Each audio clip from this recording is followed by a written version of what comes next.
22 years of waiting to be married, waiting for Mr. Right to come along, someone finally came along. And guys, God said,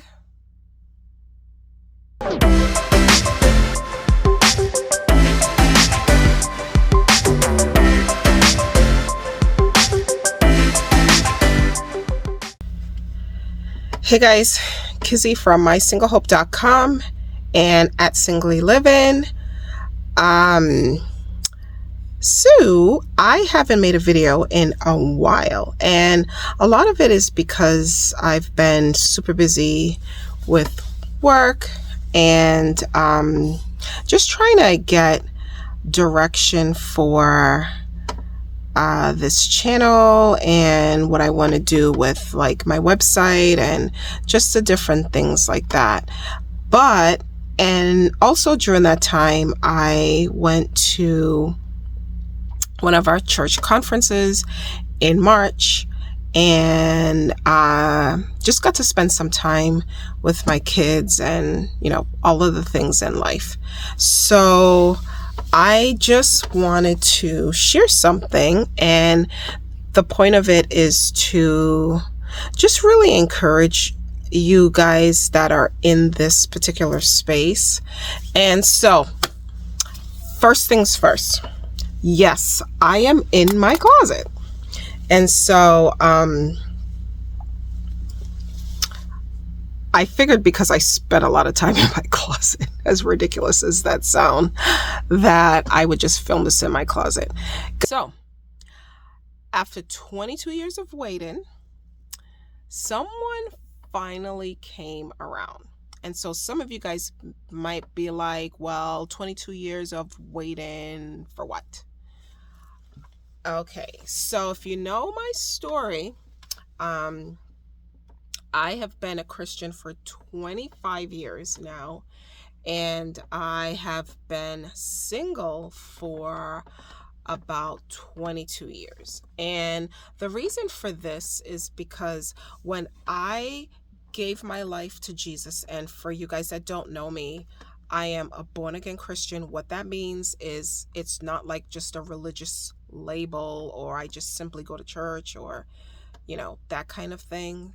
I grew up very religious, and I did not know God in a personal way.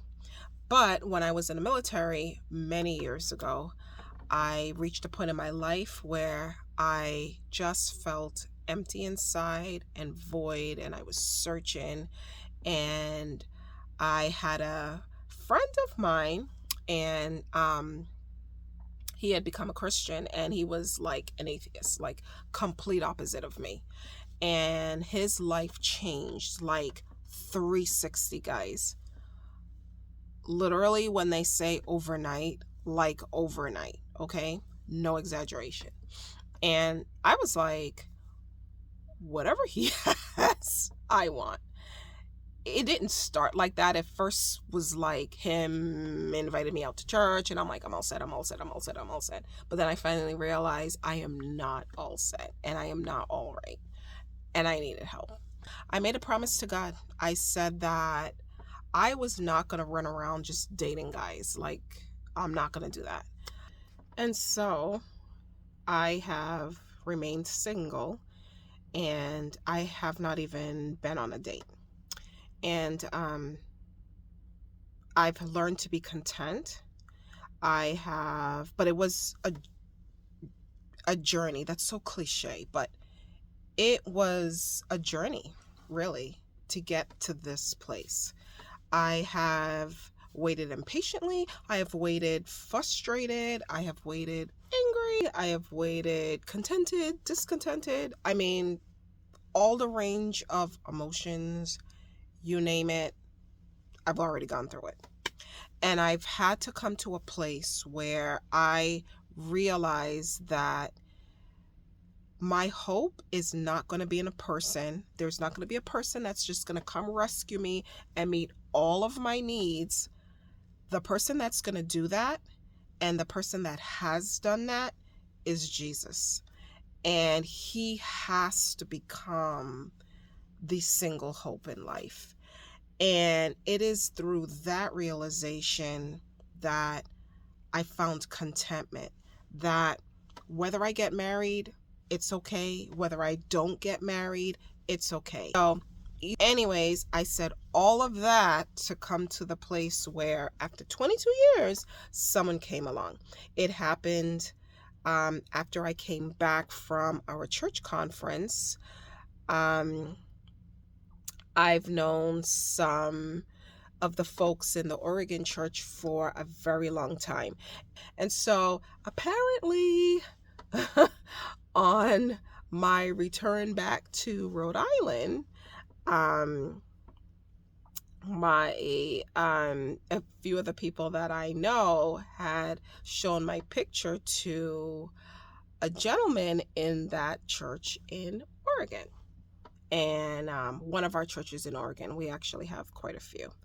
And he became interested in me and wanted to, start something. And it's interesting because if I were to pick someone, it would probably be someone along the lines of this person. And I'll tell you why. Because having gone through adoption, and having to deal with, that situation, having, a kind of brain that's always thinking and, that sort of thing, I would choose someone that is open to the fact that I'm a mom of 2 children that are teens, and that have been adopted. So there's a lot that has come with that. And this particular gentleman grew up with, a stepfather in the home. He's intelligent, that sort of thing, loves to read books, that sort of thing. And had no issue with me having children. And I was like, okay, had been a Christian for a number of years. And so those were things that I kind of had on this, we all have our like list of things that, we're praying for, that we would want. And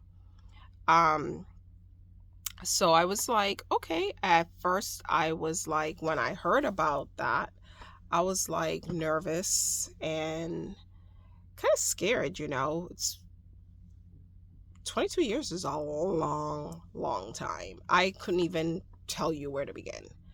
And immediately I was like, well, there's just so much complexity to my situation. I have the kids, we live very far from the church that I go to now. We live in another state actually. And we're here because of the children's school situation that's very, very complicated.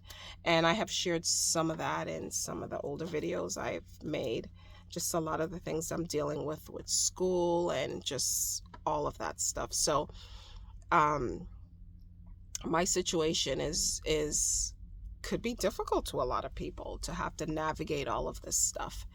And so I think immediately my guard was up, because I'm thinking of the kids and I'm thinking of our situation and all the complexities and all of the traveling that we do and the therapies that the kids have, and just all of these things, and how someone would kind of graft into that, and if it ever even got there. And so we were going to just see how it was going to pan out. And I was just thinking, okay, how would I even talk to this person? What would I even say? And so I brought it before God, and I just was, just started to pray about it. And God said no. He was not it. And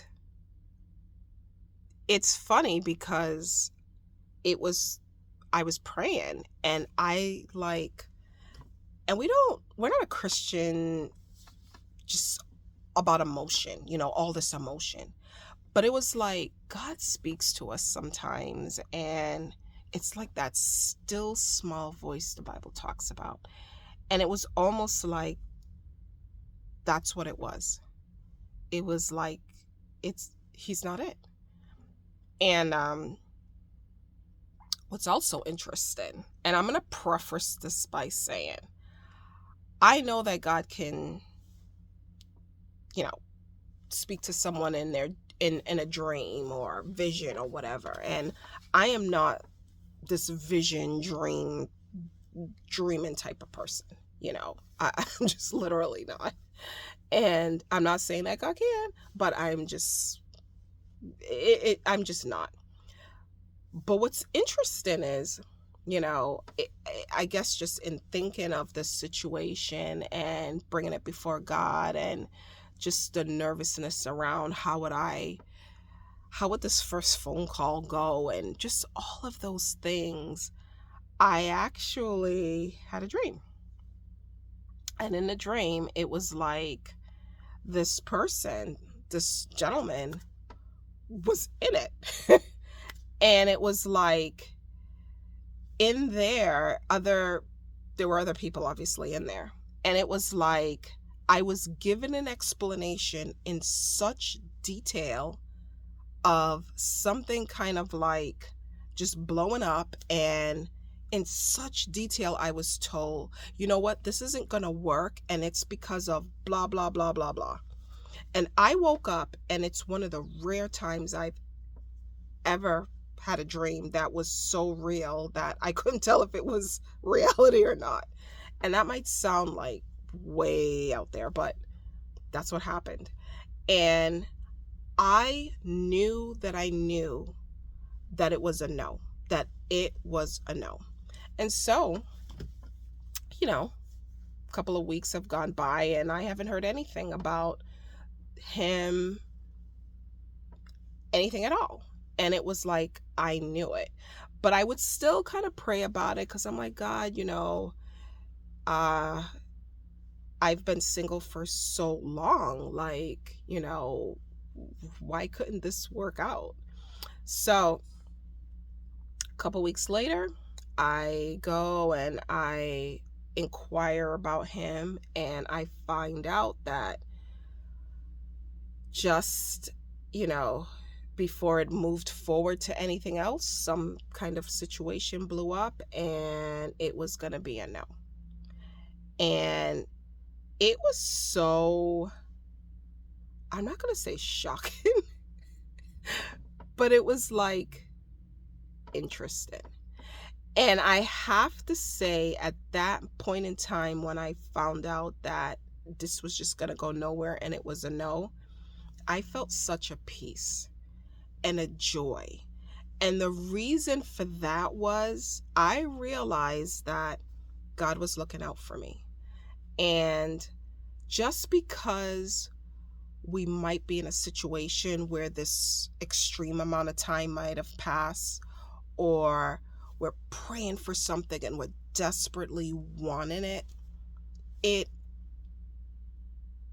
might not be God's timing. Timing is an important factor that cannot be ignored. The right thing at the wrong time is the wrong thing. And God's answer was no. And, I remember speaking to one of my friends about it, and she said, wow, imagine that, God's looking out for you. Who knows where it could have gone and what would have laid down the road in the future. But it's kind of sad in the same breath. But I kind of felt a little like, oh God, after so long, why couldn't it be a yes? But that quickly just went away, and I just was grateful because at the end of the day, I don't want to wait for so long just to like go down this road of like getting out of God's will or in God's plan for my life. If I have to do that, I would just rather be single, and it is because I have settled in my heart that either which way, I'm okay. I'm going to be fine with whatever God chooses, his plan for my life. And I want to encourage you today. You might want something so desperately, but you need to be willing to lay that down. Lay it down to God. And you need to be okay with whatever it is that God says, because it may not be a yes. Because at the end of the day, your single hope must be in Jesus, and you must be willing to obey God and be okay with what he says and however it may go. So I just want to encourage you ladies out there, and like I said, may not be about wanting to be married. It could be, who knows? There's so much things that come at you in life, but I want to let you know that God wants to be your single hope.